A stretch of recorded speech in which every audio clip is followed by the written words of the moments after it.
Assalamualaikum warahmatullahi wabarakatuh. Baiklah, di sini kami dari kelompok 11 ingin mempresentasikan makalah kami yang berjudul tentang asesmen dengan studi kasus. Baiklah, di sini ada beberapa anggota. Yang pertama yaitu ada Ardi Fernando, yang kedua ada A. Hipnu Haikal, dan yang ketiga ada M. A. Alif Raja Abung. Baiklah, materi yang pertama akan dijelaskan oleh saya sendiri, yaitu Ardi Fernando, tentang pengertian studi kasus. Studi kasus merupakan pada dasarnya mempelajari secara intensif seorang individu yang dipandang mengalami suatu kasus tertentu. Misalnya, mempelajari secara khusus anak nakal, anak yang dipandang tidak bergaul dengan orang lain, anak yang selalu gagal belajar, atau anak yang pandai yang tidak bergaul dengan orang lain. Kasus-kasus tersebut pilih salah satu yang paling diperlukan, dipelajari secara mendalam dalam kurun waktu yang cukup lama. Mendalam artinya mengungkapkan semua variabel yang menyebabkan terjadinya kasus tersebut dari berbagai aspek yang mempengaruhinya. Tekanan utama dalam studi kasus adalah mengapa individu melakukan apa yang dilakukannya dan bagaimana tingkah laku dalam kondisi dan pengaruh terhadap lingkungan. Untuk mengungkapkan persoalan tersebut, perlu dicari data yang berkenan dengan pengalaman individu tersebut pada masa lalu, sekarang, lingkungan yang membentuknya, dan berkaitan dengan variabel-variabel yang berkenan dengan kasusnya.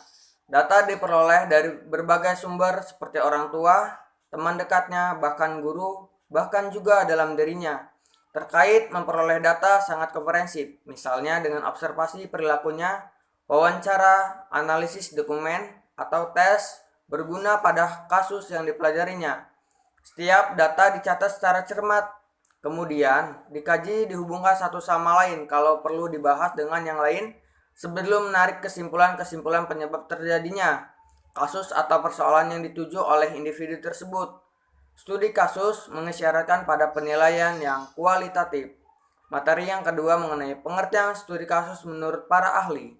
Botgen dan Bicken pada tahun 1982 menyatakan pengujian yang sangat terperinci mengenai satu orang subjek maupun satu tempat penyajian di dalam dokumen atau peristiwa tertentu. Yang kedua, menurut Surben pada tahun 82, dia menyatakan untuk menyajikan suatu kedekatan yang dapat memusatkan suatu perhatian, suatu kasus yang intensif dan detail.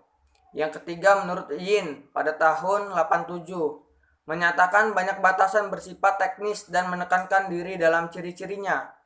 Sementara menurut Jocks Reis bahwa di dalam studi kasus penelitian harus memiliki usaha dan meneliti suatu unit ataupun individu dengan lebih mendalam.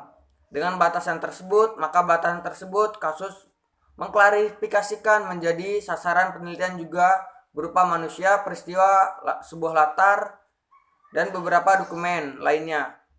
Yang keempat, menurut Susilo Raharjo dan Gutnanto, menyatakan suatu metode apabila menginginkan suatu memahami berbagai individu secara integratif, komprehensif agar nantinya dapat diperoleh sebuah pemahaman yang sangat mendalam berupa individu tersebut, menyertai masalah yang sangat dihadapi, memiliki masalah yang tujuan masalah tersebut dapat segera diselesaikan dan menghasilkan suatu perkembangan.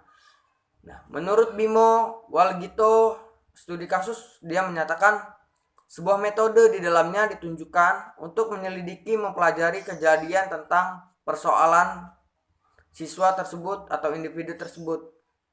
Materi selanjutnya akan dilanjutkan oleh A. Ibnu Haikal, kami persilahkan. Muhammad Ibnu Haikal, NPM 1811080113 akan melanjutkan pemaparan makalah kelompok 11.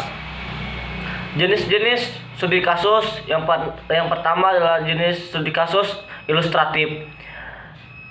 Jenis studi kasus ilustratif ini bersifat deskriptif dan mempunyai tujuan untuk bisa menjelaskan mengenai sebuah situasi tertentu dan peristiwa.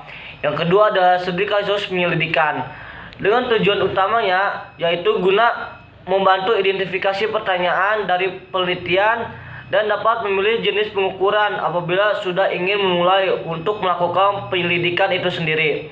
Yang ketiga adalah studi kasus kumulatif. Studi kasus kumulatif ini sangat berfungsi guna memperpendek informasi yang sudah dilakukan, mengumpulkan dari berbagai periode dan waktu yang sangat berbeda. Dengan tujuan studi kasus kumulatif adalah dapat digunakan guna analisis informasi yang sudah dikumpulkan untuk menyamaratakan penyelidikan masa lalu guna menghemat biaya. Tujuan studi kasus. Penelitian yang menggunakan metode studi kasus mempunyai tujuan diantaranya adalah memahami berbagai objek yang sedang diteliti, dan perbedaannya adalah studi kasus ini mempunyai tujuan untuk menjelaskan dan tentunya memahami objek biasanya diteliti dengan khusus. Penelitian studi kasus ini hanya menjawab pertanyaan dari penelitian tentang 5W dan 1H, melainkan lebih menyeluruh, yaitu mengenai bagaimana, mengapa, mengenai objek tersebut, mengapa bisa terjadi dan dipandang menjadi studi kasus. Selanjutnya, kelebihan dan kelemahan studi kasus. 1. Kelebihan studi kasus. Subjek dapat dipelajari secara mendalam dan menyeluruh, namun kelebihannya sesuai dengan sifat studi kasus, bahwa informasi yang diperoleh sifatnya subjektif. Artinya hanya untuk individu yang bersangkutan dan belum tentu dapat digunakan untuk kasus yang sama pada individu lainnya. Dengan kata lain, generalisasi informasi sangat terbatas penggunaannya. Hasil studi kasus dapat menghasilkan hipotesis yang dapat diuji lebih lanjut. Yang kedua, kelemahan studi kasus. Mempelajari perkembangan individu yang cukup sulit sebab dalam pertumbuhan dan perkembangannya individu berinteraksi dengan lingkungan sehingga banyak faktor yang mempengaruhi terhadap gejala yang sedang dipelajari. Selanjutnya, langkah-langkah dan merumuskan contoh studi kasus. 1. Contoh studi kasus. Di atas keterampilan berbahasa, tulisan dipelajari pada peserta didik sebagai sampel dari beberapa kelas yang berbeda. Dan pada titik dan kurun waktu tertentu diukur keterampilannya. Kemudian hasil pengukuran dibandingkan untuk setiap kelas yang berbeda taraf umurnya.